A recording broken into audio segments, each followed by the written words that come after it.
Okay, camera set. Good. Okay. Hello, I used to be known as Candy578, but I'm not anymore, so yay! Sorry, I'm just really giddy because I get to read you one of my favorite books that I got at the school library, and I'm going to be reading it to you today. So yeah, I'm probably going to read chapter 1 and 2 because, my phone and the battery life is not that good. So yeah. So if you don't know who I am already, just check out my brother's channel. Y'all can hear that. That's him playing games right now. So yeah. And sorry it's not the best quality. I am filming in my bedroom because I'm not a professional YouTuber. I'm just a kid who likes to read. Yay. So I'm going to be reading Sucks to Be Me, and I just want to hop right in because it's really interesting. I really like it, and I hope y'all do too. And sorry if I stutter on the words, is because I'm sorry I'm speaking too fast because, yeah, I'm really excited. But I hope you like it as much as I do. I know I've already said that, but let's jump right into it. And some words I don't know, I'm probably going to replace them. So if you read the book by yourself, yeah, don't be surprised if you find words that aren't there because that's me. But this little thing at the top of each paragraph, it's the myth and truth, and I'm going to read the first one too before I start the chapter. Okay, let's get it right. Okay. Myth: vampires don't exist. Truth: dead wrong. Chapter 1. My parents are trying to ruin my life. Oh yeah, I know every teenager says that, but I really mean it. They want me dead, or actually undead. My parents are vampires. Some people might think that sounds cool, but I'm not talking about those romanticized bloodsuckers like in the novels where everyone walks around in a floofy white t-shirt and can quote poetry. I don't know where people get that stuff. Nothing could be further from the truth. My dad couldn't quote a nursery rhyme if someone paid him. He likes to watch football and CNN. He wouldn't know or care who Stephanie Miller, I don't know if I'm saying that correct, was if she came up and bit him. As far as I can tell, being a vampire is pretty boring. Both my parents have regular jobs and have to pay the bills and things like that. They don't kill people or kidnap young, fragile maidens to be their slaves. At least I'm pretty sure they don't. I think I'd notice it if there was a bunch of piled up corpses in my basement. Sure, they get to live pretty much forever, but there are a lot of bad things that go along with being a vampire, like never going to the beach without globs of SPF 1,000,000 and some seriously dark sunglasses because your skin will burn and there's like no tomorrow, and your super duper eyes can't take the glare. And there's always pressure of trying to not let the neighbors in on our little family secret. I'm used to it though. I guess I'd never thought about becoming a vampire much personally. That is, until this morning, as if I didn't have enough to worry about with a huge chemistry test today. Mia, Mom says, we need to talk. If you're wondering, yeah, they named me after the girl in Dracula. How cheesy can you get? I mean, hello, obvious anyone? Cannot wait till after school, I mumble around my toast. Every time she starts off that way, I know it's going to be a long conversation. No, says Dad. He actually puts the paper down. Oh no, another sign of serious trouble. I'm going over my head everything I could possibly done wrong, but I can't think of anything I've done lately other than having to leave my midnight snack dishes in the sink overnight. We need to talk about your future, Mom says at the exact same time Dad says, you have a big decision to make. I'm sorry I'm doing these voices. It's just fun for me.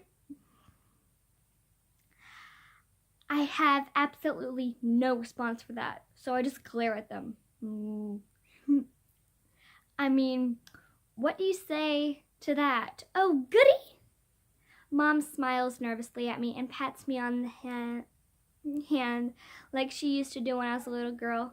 We've been putting this off for a long time, maybe too long, but the time has come for you to choose. Choose what? Dad takes over. Whether you want to be a vampire or not. What? I almost choke on my toast. 1 second, guys. Recording? Okay, sorry. I have a family friend over, and yeah, so he's just picking up some stuff. Where were we? I almost choke on my toast. I have to decide if I want to be a vampire. Why? I'm giving them the best stare down. I'm giving them my best stare down. Which usually makes Mom cave, but not today. She looks kind of sad, but just nods. We probably should have said something sooner, but we thought we could at least get them to extend the deadline until college, at least. Them? Who them? My grammar is horrible, but I don't care. This is no time to worry about that stuff. The council, Dad explains. The Northwest Region Vampire Council. That voice is hard for my... Put the strain on my vocal cords. I must have looked really blank because Mom starts apologizing again. I'm really sorry, honey. We should have been telling you about this stuff all along. I think I'm getting that right. Yeah, all along. We just wanted you to have a normal childhood as possible. Excuse me?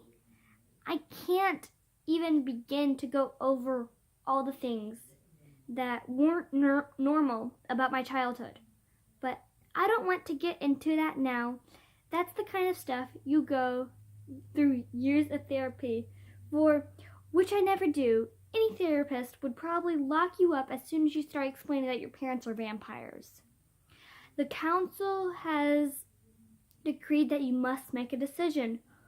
What has the council got to do with it? Well, you're kind of in a unique situation. Non-vampires aren't supposed to know about us. Yeah, I know. The whole stakes through the heart thing. I've known it for years. What does that make any difference now? Mom and Dad look at each other and then back at me. I know that look. They don't know what to say. I've got them on this one. Ha! I swooped in for the kill. If I was going to tell someone, I would have done it years ago. Besides, who would believe me? The council can't deny that.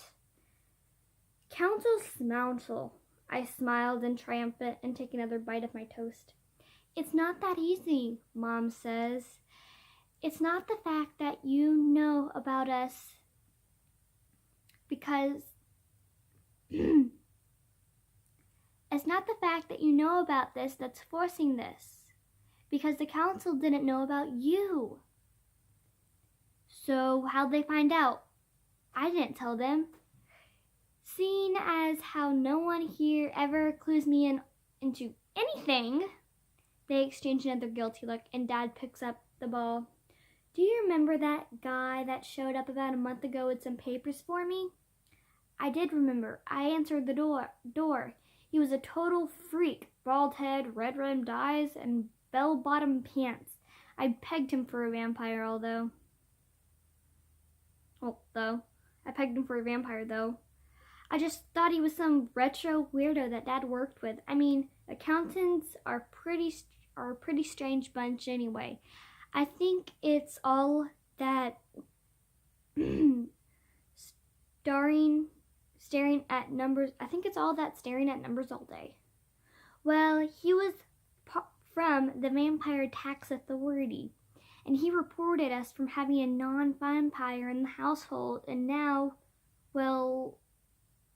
I'm afraid you're going to have to decide whether or not you want to become a vampire. I can't believe they're letting some stupid vampire paper pushers decide my life. Dude. I don't know if you can hear that, but that's loud. La, la, la, la, la. But I still got at least one last thing to dig up before I go into it. I go for guilt. Why are you guys laying this on me right before I have to go to school? Why couldn't you have waited this until later? Mom directs the stamp look at Dad's way, and Dad ducks back behind his newspaper. She pulls it back down. You can tell who has the fangs in the family. Well, someone might be here. I'm visiting when you get back from school today, and you might not want to mention how long you've known we were vampires. He hides behind the paper again. Luckily for him, Serena picks that minute to honk her car horn outside. I grab my stuff and leave without getting them any satisfaction of a look back. What's up? Serena yells at me as I climb into her beat-up Volkswagen Beetle. She's my best friend, even if she does use ancient catchphrases all the time. Nothing. She pulls out the road, nearly running over Miss flinches, a stupid cat, and makes a big frowny face at me. That usually will crack me up, seeing Serena got into the whole goth thing about 2 years ago.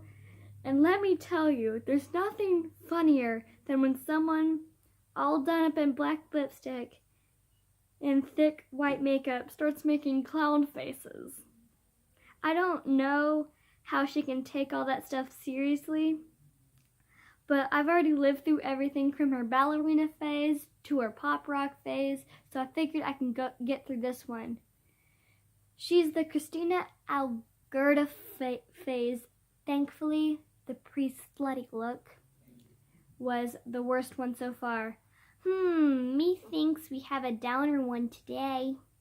You want to talk about it? I don't know why I'm doing that voice. I try and smile at her, but it doesn't come out very well. Maybe later, okay? I'm a miserable liar especially with Serena. Better not talk about things than to say something I'll regret later. We've been friends since kindergarten, but there are a few things I just can't talk about with her, like my parents being vampires for one, or the fact that I have to decide whether to become one myself. The thing is, I know the answer. I don't want to be one. Sure, back when I was 10 or so, I had a brief phase that I wanted to. That was right after the first time Mom showed me that she can walk on the ceiling. I had an excuse. I mean, how cool is that? But if I thought about turning at all, it was at some point way in the future. I got my whole life ahead of me, right? Shoot, I still got my senior year of high school ahead of me. Serena takes the hint and starts singing some really old Britney song on the top of her lungs. No wonder the other goth chicks at school won't hang out with her. I thought I was doing pretty well putting the whole life-changing vampire decision out of my mind until I got to 6th period English. Miss Tweeter, and no, I'm not kidding you, that is her actual name, and dressed all in black and has a long red cape on. That's not as unusual as it sounds. She likes to dress up to go along with her lesson plans to get us more involved. I don't know that actually works in getting us more involved, but it certainly is entertaining. When we had Hamlet, she left a skull on her desk and the whole time and kept talking to it and calling it Yorknick. That's it.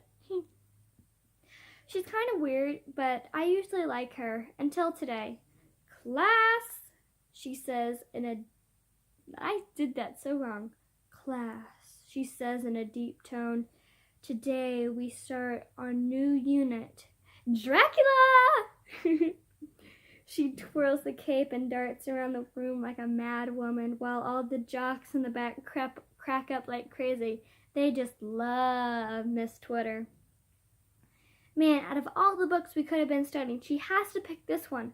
Probably the main source of vampire misinformation out there. Not that I've read it, but I've seen some movies and they suck. Pun intended. I sink a little lower in my seat. Serena, sitting next to me, is clapping her hands like a good little goth girl. Miss Twitter settles down a little and runs in front of the classroom. Dracula was published in 1897 by Bram Stoker. I don't know if I'm saying that right. While not the bestseller at its time, it became popular in the 1920s and 30s when various portraits of the evil count hit the silver screen. Maybe you heard of Bela Lugosi. She looks around the room as a few of us nod our heads. My crazy Uncle Maury dress up like Lugosi every year at Halloween. You think the council will be all over that, but no. Many believe that the character of Dracula was based on Vlad the Impaler.